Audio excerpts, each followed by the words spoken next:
Hello, I'm Dr. Deanna Minich, and in this segment, I'm going to talk about the organ systems and supplements that correlate to the fire system of health, which is the fire element, how we burn brightly. And this typically is our digestive tract, looking at the heat of the stomach, the liver, the bile, the gallbladder, the pancreas, and the small intestine. So when I think of this area, when it comes to nutrition and supplements, I think of carbohydrates. I think of how do we fuel the cycles of metabolism? How does the body wield energy? And what nutrients do we need in order to wield them effectively? So we'll talk a bit about soluble fibers. I'll then move into digestive support. And I've talked about the 5-hour program before, so I'll just quickly move through that. And then I'll speak about the mitochondria. Mitochondria are the energy-producing units inside the cell. So what can you do in order to help your mitochondria to burn fuel better? So keep that word in mind, burning, sustaining one's energy through fuel. So let's talk about soluble fiber. When I spoke about insoluble fiber, I spoke previously about the fact that insoluble fiber does not swell in the presence of water. It's more mechanical. It moves through the gut. Whereas soluble fiber comes from a variety of different sources, things like psyllium or guar gum, fruit pectin, prune fiber, apple fiber, and oats. And these fibers, when we take them into the body through food or through a supplement, they swell in the presence of water. And as a result of that, they can slow the release of sugar that we take into the body and how that sugar makes its way into the systemic circulation. So it slows things down. It traps things like fats and things that we may not want to have in the body, like toxicants. So it's always best, if you're doing this supplementally, to have lots of water when you take a soluble fiber supplement. Otherwise, you don't have the true efficacy of that fiber. Let's talk about vitamins to allow the digestive metabolic fire to burn bright. If you think of B vitamins, there are so many of them. There's vitamin B1, B2, B3, B6, B12, B9. There are some other types of B vitamins that are less well recognized. Sometimes we put inositol or choline into that entire mix. Many times those work together very well with the B vitamins. And when I think about taking a B vitamin supplement, I think about the team. It's got to be all of them so that we can maximize how they work together in all of these different processes.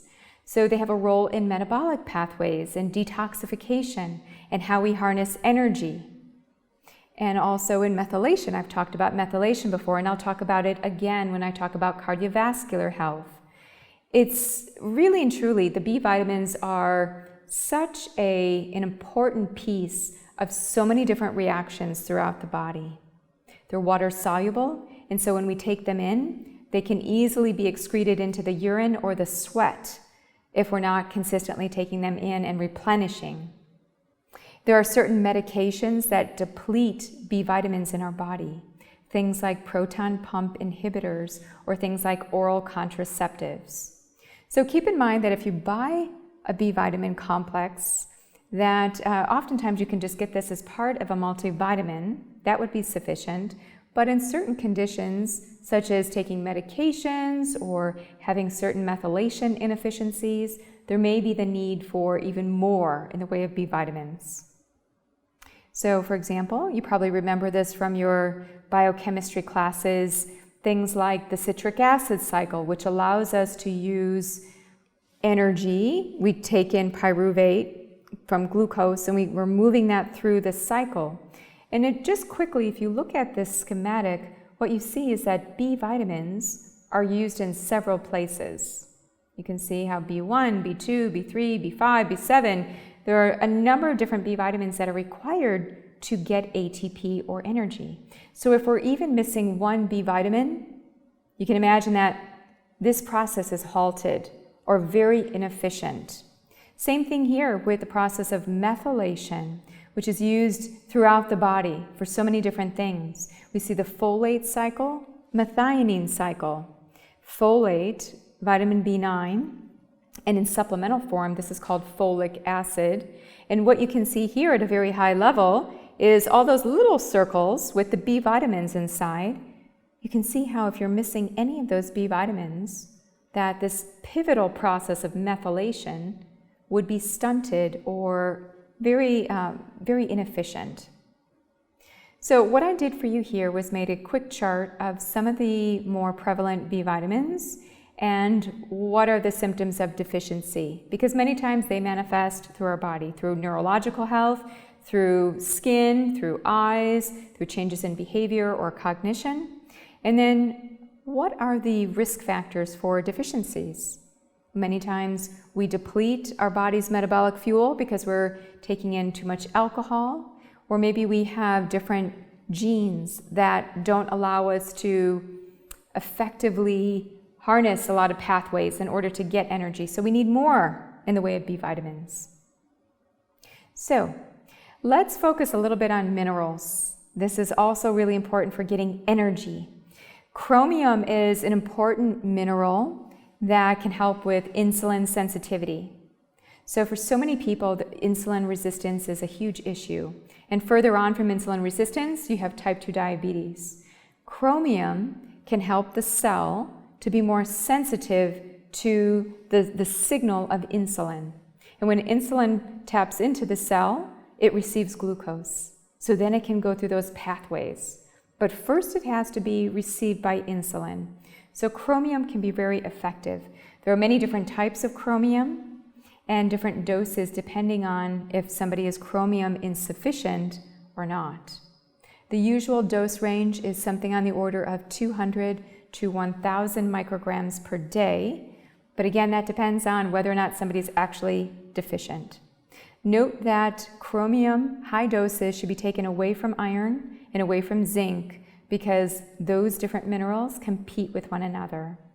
And vitamin C needs to be taken with chromium to enhance the absorption. Let's talk a little bit about blood sugar. Since we're talking about metabolic activity and insulin, we would be remiss in not really addressing blood sugar and all the things that we can do for blood sugar support. So one of the common actives that you can find in a supplement is alpha-lipoic acid. Sometimes it's called ALA.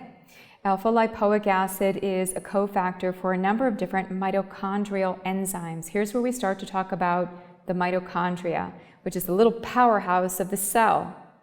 And the powerhouse of the cell needs nutrients to burn the energy.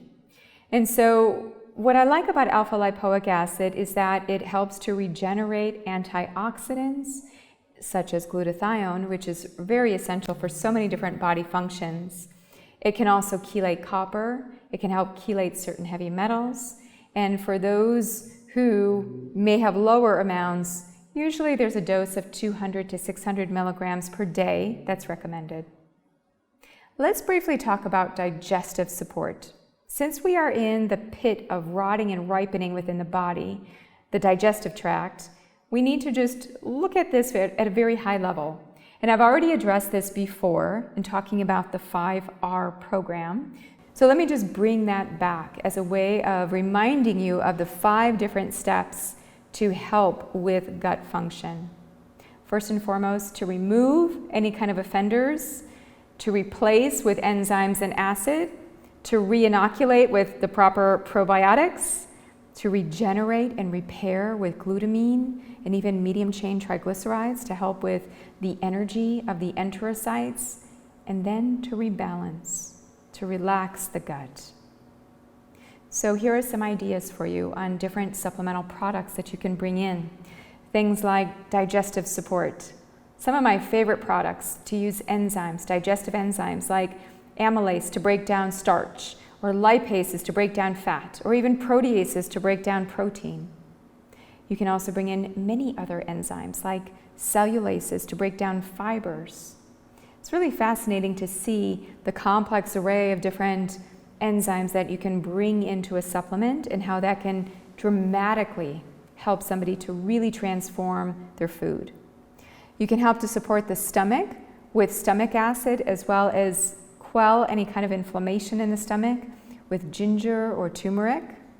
And then supporting the liver with different detoxification modulators, things like choline or even dandelion root or milk thistle, to name a few. Yes, we are truly enzymatic beings, and so if you look at the entire digestive tract, we're always producing some kind of enzyme, but as we get older, we become less efficient. So this is one of those things that I think within the 5-hour program, if you can have a patient begin on something as simple as enzymes, because enzymes are safe. You can take them even in between meals to ensure that the stomach contents are being broken down effectively. And again, because you're getting a broad spectrum of activity, you're breaking down all the different types of nutrients. So again, it covers a lot of different bases: protein, carbohydrate, and fat. When we think about repairing the gut, because so many people have what's called leaky gut, which essentially means that the intestine is more hyperpermeable. It's more porous. It's allowing more things in, and it doesn't have tight boundaries. It's not like a shag carpet. It's kind of a leaky, open, permeable barrier that allows in things that haven't been properly digested. So how do you rebuild the gut? There are many different things that you can do to bring in substances here, different supplements, things like glutamine and arginine, different amino acids, which is why I really like bringing in protein powders for people to rebuild their guts, as well as omega-3 fats to reduce inflammation and to change the composition of their cell membranes. Some B vitamins and zinc would be wonderful. Zinc carnosine can be really good for wound healing and helping with the turnover of the enterocytes, the actual intestinal cells. Vitamin E, aloe vera, and even some deglycerized licorice can be very soothing and act as a demulcent for the gut, which tends to be quite disrupted and inflamed. So these types of substances, which you can get in a supplement, can help to repair and cool down the gut. Liver support. The liver is like the general, very action-oriented, and needs to move a lot of things through it, especially lipids, any kind of blood fats. But then also we see bile. How do we create better bile? And we need bile because that helps with the absorption of fat. If we don't have bile, we have diminished absorption of fat. And along with reducing absorption of fat, we may not have all the fat-soluble vitamins. So bile is needed for many different things. It also helps us with our gut microbiome. So what can you do to help with healthy bile? Well, you can take your nutrients and herbs primarily at mealtime to stimulate any type of liver activity.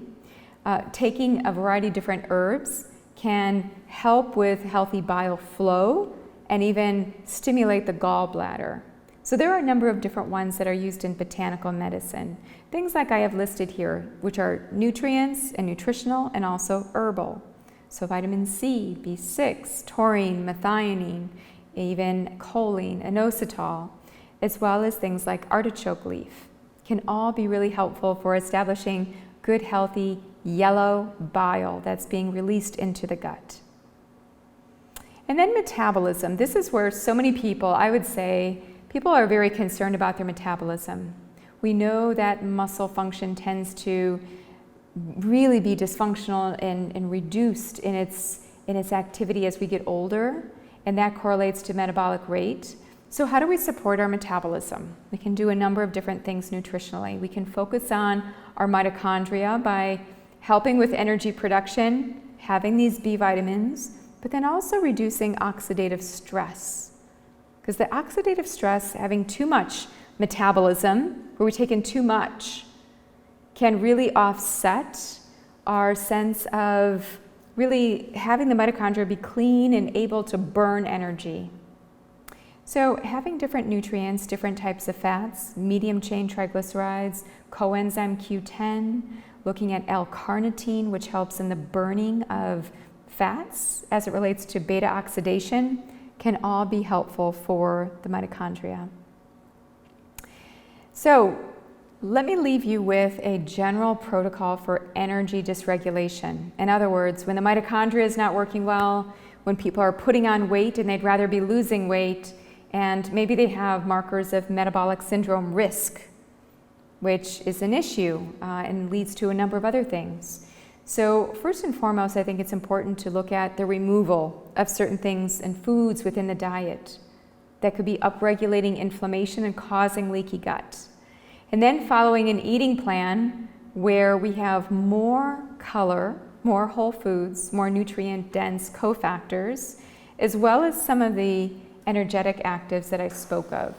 Things like coenzyme Q10, which is needed for the mitochondria, as well as for nerve health, brain health, heart health, all of it.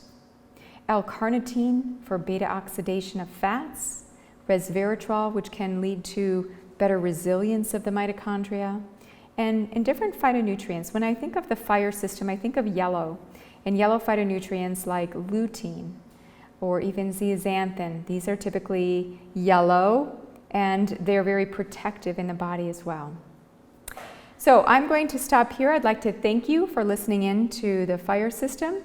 And again, just to do a quick recap, when we talk about the fire, we're talking about the digestive tract, we're talking about heat, fire, transformation in the body, and also helping to ensure better health and healing through that system through things that help with metabolism.